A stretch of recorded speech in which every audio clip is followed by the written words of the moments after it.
أعوذ بالله من الشيطان الرجيم. بسم الله الرحمن الرحيم.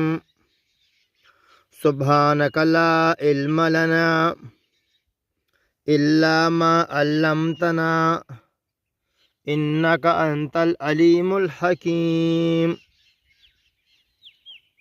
رب اشرح لي صدري ويسر لي أمري واحلل عقدة من لساني يفقه قولي. نن زمن د بیان موضوع ده د نبی کریم صلی الله علیه و آله وسلم اخلاق او عادات.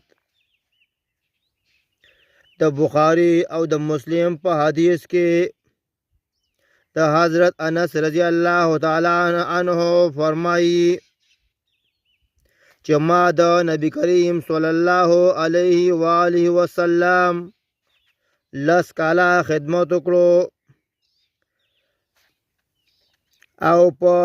او یعنی په دې موده کې ماته اف قدرې هم نه دي کړي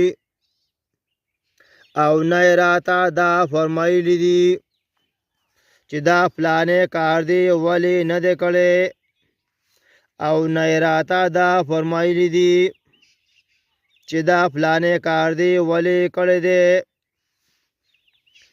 د حضرت جابر رضی الله تعالی عنه نه روایت دی چې داسې هیڅ کله نه دي شوي چې د رسول الله صلی الله علیه و آله وسلم نه چا د کوم شي سوال کړی وي او هغه انکار کړی وي، یعنی بلکې د هغه ضرورت یې پوره کړی دی. دا حدیث بخاری مسلم نقل کړی دی.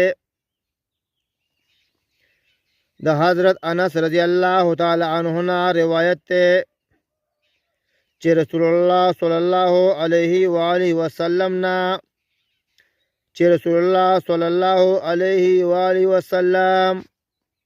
نه فحش خبرې کولې او نه یې په چا لعنت ویلو او نه یې بدکلامي کوله، او چې کله به د چا نه ډېر ناراضه شو نو او به فرمایل سو شو، یعنی څه چل دی، په خاورو کې دې